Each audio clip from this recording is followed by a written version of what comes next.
Hello guys, Supriya কিচেনে তোমাদের সবাইকে ওয়েলকাম জানাচ্ছি। আশা করছি সবাই খুব ভালো আছো, আমিও ভালো আছি। আজকে চলে এসেছি সকাল বিকালের জন্য জলখাবার বা নাস্তার রেসিপি নিয়ে। এখানে দেখো, এরকম একটা বাটির এক বাটি নিয়ে নিয়েছি ময়দা। হাতের কাছে যেটা থাকবে আটা বা ময়দা, সেটা দিয়ে কিন্তু বানিয়ে ফেলতে পারবে। এখন এই ময়দার ভিতরে আমি দিয়ে দিচ্ছি স্বাদ মতো লবণ, আর দিয়ে দেবো 1 টেবিল চামচ সাদা তেল। আমাদের কিচেনে যেগুলো থাকে সেইগুলো দিয়ে আজকে সহজেই জলখাবার বা নাস্তাটা বানানো দেখাবো। তো এই লবণ আর তেলের সঙ্গে ময়দা দেখো এখানে আমার মাখা হয়ে গেছে। এখন আমি এখানে উষ্ণ গরম জল দিয়ে একটা ডো বানিয়ে নেব। অল্প অল্প জল দিয়ে এভাবে করে বানিয়ে নেব। প্রথমে একসঙ্গে বেশি জল দেওয়া যাবে না। তো ময়দা আমার মাখা হয়ে গেছে দেখো। এখন এটাকে রেস্টে দিয়ে দেবো 10 মিনিটের জন্য।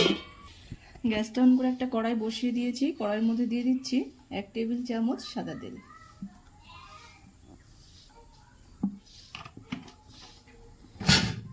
তেলটা গরম হয়ে গেছে। তেলের মধ্যে দিয়ে দিচ্ছি 5 ফোড়ন, আর আমি আদা নিয়েছি একটু গ্রেট করে দিয়ে দিচ্ছি।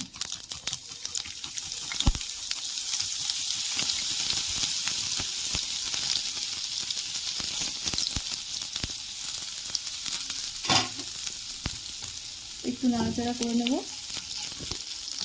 এখন এর মধ্যে দিয়ে দিচ্ছি 2টো পেঁয়াজ কুচি। পেঁয়াজটাকে একটু ভেজে নেব। পেঁয়াজটাকে একটু ভেজে নিয়েছি। এখন এর মধ্যে দিয়ে দিচ্ছি কিছু গুঁড়ো মশলা। দিয়ে দিচ্ছি 1 চামচের 4 ভাগের 1 ভাগ করে হলুদ গুঁড়ো, আর ধনে গুঁড়ো, আর দিয়ে দিচ্ছি লঙ্কার গুঁড়ো।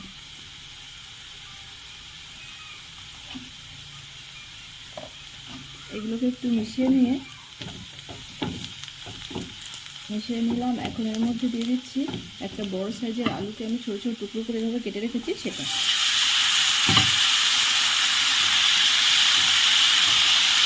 এখন এর মধ্যে দিয়ে দিচ্ছি স্বাদ মতো লবণ। এখন ভালো করে সব কিছু একসঙ্গে নেড়ে চেড়ে মিশিয়ে নেব। আলুটাকে আমি যে ছোট ছোট কেটে কীভাবে তাড়াতাড়ি সিদ্ধ হয়ে যায়। কোনো রকম ঝামেলা ছাড়াই ঘরে থাকা সামান্য কিছু উপকরণ দিয়ে কিন্তু এই ভীষণই মজার জলখাবার বা নাস্তাটা খুব তাড়াতাড়ি বানানো হয়ে যাবে, তা খেতেও ভীষণ ভালো হবে। এখন আমি এর মধ্যে দিয়ে দেবো 1 বাটি জল। এখন ঢাকা দিয়ে দেবো আলুগুলো সিদ্ধ হওয়ার জন্য। ঢাকনাটাকে খুলে নিয়েছি। দেখো এর মধ্যে জলটা দিয়েছিলাম, জলটা শুকিয়ে গেছে, আলুগুলো ভালোভাবে সেদ্ধ হয়ে গেছে। এখন এর মধ্যে দিয়ে দিচ্ছি সামান্য একটু গরম মশলার গুঁড়ো, আর দিয়ে দেবো কাঁচা লঙ্কা কুচি আর ধনেপাতা কুচি।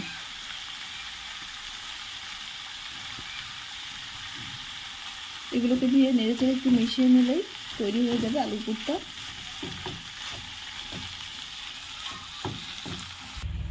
এদিকে 10 মিনিটও হয়ে গেছে। ঢাকনাটা খুলে নিলাম। এটা ভীষণই সফট হয়েছে দেখো। এখন এটা থেকে আমি এভাবে করে আরেকটুখানি মেখে লুচি কেটে নেব। যে কয়টা বানাতে চাই সে কয়টা নিলাম, আর বাকিগুলোকে ঢাকা দিয়ে রেখে দেবো। এখন এটাকে বেলে নিতে হবে একটু পাতলা করে।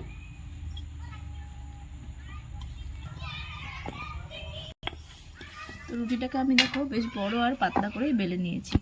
এখন এর মধ্যে যে আলুর পুরটা রেডি করেছি সেটা দিয়ে দেবো।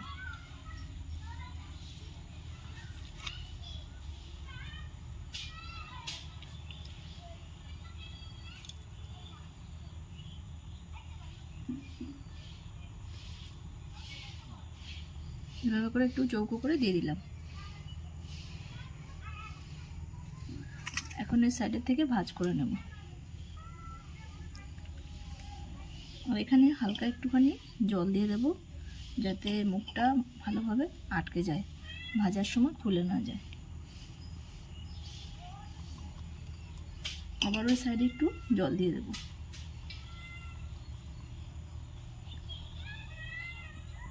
এভাবে করে একটু ভালো করে আটকে নিতে হবে।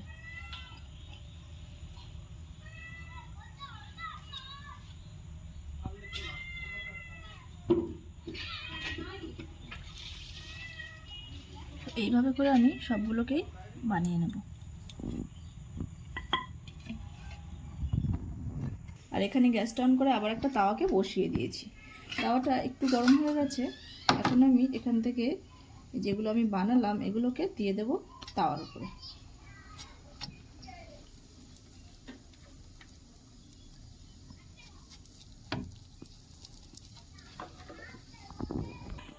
এখন আমি এগুলোকে একটু উল্টে দেব। প্রয়োজনে দুটি হাতলই ব্যবহার করতে হবে। এভাবে করে একটু উল্টে নিলে তারপর আমি তেলটা দেব, তাহলে এগুলো একটু ফুলে ফুলে যাবে।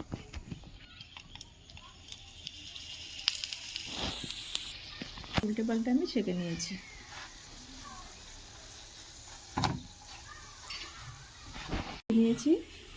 এখন তুলে নিয়ে নিচ্ছি।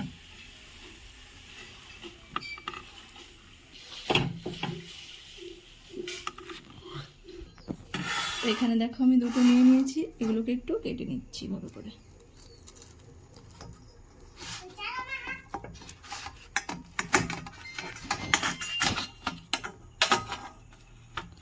দেখো কতটা সুন্দর লাগছে দেখতে, খেতেও কিন্তু ভীষণ মজার হয়েছে। তো এখানে আমি নিয়ে নিয়েছি, এগুলোকে এর মধ্যে নিয়ে নিচ্ছি।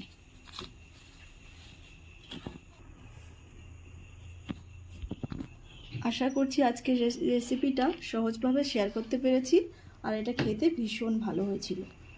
তো আমার মতো করে এইভাবে কিন্তু সহজভাবে একবার বাড়িতে অবশ্যই ট্রাই করে দেখতে পারো। খেতে ভীষণই ভালো হবে আর অল্প সময়ের মধ্যে বানানোও হয়ে যাবে। আশা করছি আমার আজকের রেসিপি সবার ভালো লেগেছে। ভালো লাগলে প্লিজ চ্যানেলটিকে সাবস্ক্রাইব করে নিও, পাশে থাকার বেল আইকনটি ক্লিক করে দিও, যাতে আমার দেওয়া ভিডিওগুলো সবার আগে তোমাদের কাছে গিয়ে পৌঁছায়। রেসিপি ভালো লাগলে অবশ্যই লাইক করে দিও, বন্ধুদের সঙ্গে শেয়ার করো। সবাই ভালো থেকো, সুস্থ থেকো। এতক্ষণ আমার সঙ্গে থাকার জন্য অসংখ্য ধন্যবাদ।